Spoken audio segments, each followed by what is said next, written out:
Sebelum melanjutkan, jangan lupa subscribe dulu, terima kasih. Bab 442, Tidur. Bagian dalam pondok jerami hanya berisi beberapa benda sederhana. Ada futon di lantai, meja kayu di samping dinding, lampu minyak di atas meja, dan sebuah gambar di dinding. Futon, meja kayu, lampu minyak, dan gambar merupakan benda-benda yang ada di dalam pondok jerami tersebut.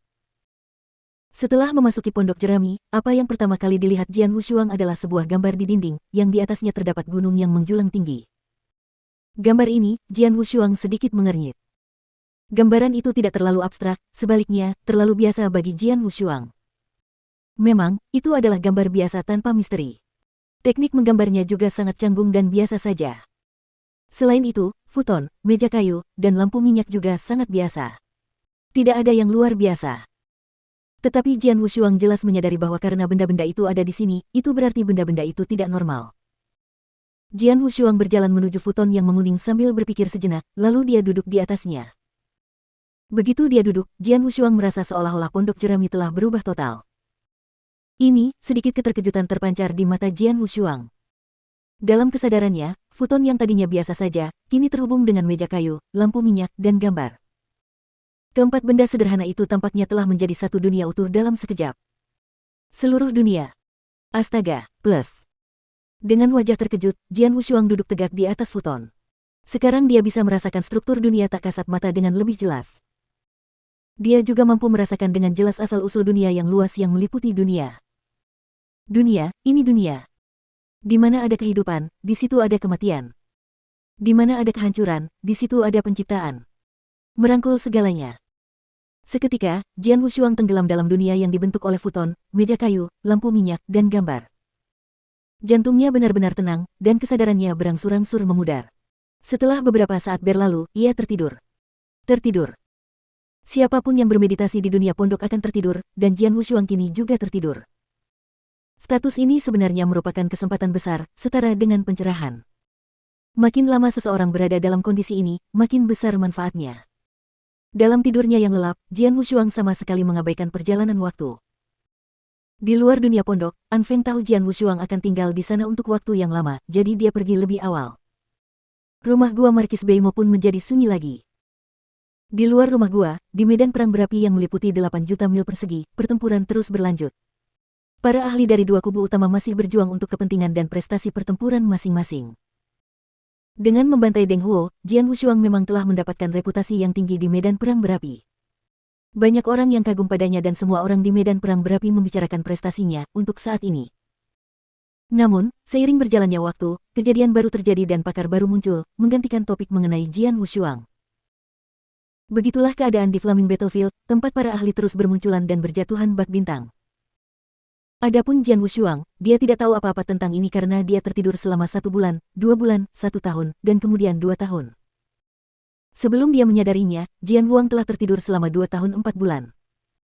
Area dalam medan perang yang berapi-api. Benteng batu kaki yang menjulang tinggi berdiri di puncak gunung.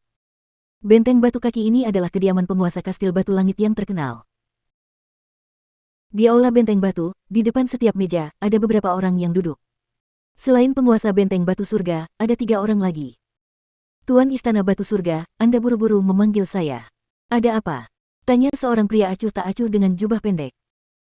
Pria acuh tak acuh ini, begitu pula kedua orang lainnya, semuanya merupakan pakar tingkat atas di medan perang berapi, yang mana masing-masing dari mereka berada di pangkat penguasa dan tidak jauh lebih lemah dari penguasa kastil batu langit. Di kubu Markis Piaoxue, jika seseorang dapat membunuh salah satu dari orang-orang ini, ia akan mendapatkan hadiah khusus. Jangan khawatir, semua pertanyaan kalian akan segera terjawab. Singkatnya, ini adalah kesempatan yang sangat langka bagi kalian semua. Penguasa kastil batu surga tersenyum misterius. Ketiga orang, termasuk pria acuh tak acuh, yang diundang oleh penguasa kastil batu langit sedikit mengernyit. Sesaat kemudian, orang lain muncul di aula. Begitu dia muncul, semua orang, termasuk penguasa kastil batu surga, berdiri. Tuan Longxiang, kata penguasa kastil batu surga dengan rendah hati. Tuan Longxiang. Ketiga orang yang diundang, termasuk pria yang acuh tak acuh, semuanya hormat. Longxiang berasal dari kubu Markis Chang Yue dan dia merupakan salah satu dari 2 ahli penentang surga. Awalnya, ada 3 ahli yang menentang surga di kubu Markis Chang Yue. Namun, Deng Huo dibantai sehingga hanya tersisa 2 orang. Penguasa Kastil Batu Surga, beserta ketiga orang lainnya, semuanya disebut penguasa di medan perang berapi, tetapi mereka tetap harus bersikap hormat di depan ahli yang menentang surga. Tian Si Plus, kau tahu watakku. Jika kau tidak memiliki sesuatu yang menarik bagiku, aku khawatir kau tidak akan menyukai konsekuensinya. Long Xiang melirik penguasa Kastil Batu Langit dengan tatapan dingin. Tuan Long Xiang, Anda dan tiga orang lainnya dapat merasa tenang. Penguasa Kastil Batu Surga tersenyum dan berkata, karena saya telah mengundang Anda ke sini, pasti ada sesuatu yang sangat istimewa. Tidak ada gunanya berbicara di sini. Silakan ikuti saya, dan Anda akan mengerti. Saya yakin Anda akan merasa puas. Mendengar ini, Long Xiang mengangguk sedikit. Penguasa Kastil Batu Surga segera memimpin Long Xiang dan yang lainnya menuju bagian terdalam area dalam. Setelah menempuh perjalanan setengah hari, mereka akhirnya tiba di sebuah celah. Retakan ini dikelilingi oleh pegunungan di semua arah, terletak di daerah tandus dengan hanya beberapa pohon. Tian Si Plus, mengapa kau membawa kami ke sini? Long Xiang melirik ke celah di bawah. Wilayah dalam sangat luas dan terdapat banyak retakan serupa seperti yang di bawah ini, yang tidak memiliki fitur yang luar biasa. Penguasa Kastil Batu Surga tersenyum misterius dan tidak menjawab. Kemudian, ia langsung melompat ke dasar celah, di mana ia menepuk beberapa dinding batu, meninggalkan beberapa jejak tangan. Pada saat ini, sebuah pintu masuk rahasia yang mengesankan muncul di salah satu dinding batu. Jalan masuk itu tidak horizontal, tetapi vertikal, mencapai dasar retakan. Namun, celah itu terlalu dalam untuk dilihat dengan jelas. Satu-satunya yang terlihat adalah kegelapan total. Apa ini?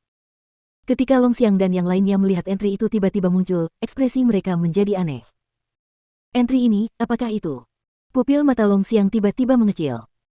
Tuan Long Xiang, Anda benar. Ini adalah pintu masuk ke rumah gua, kata penguasa Kastil Batu Surga sambil menyeringai. Mendengar ini, Long Xiang dan tiga orang lainnya tercengang. Rumah gua. Rumah gua yang belum ditemukan. Dan di sini di area dalam. Rumah gua di area dalam.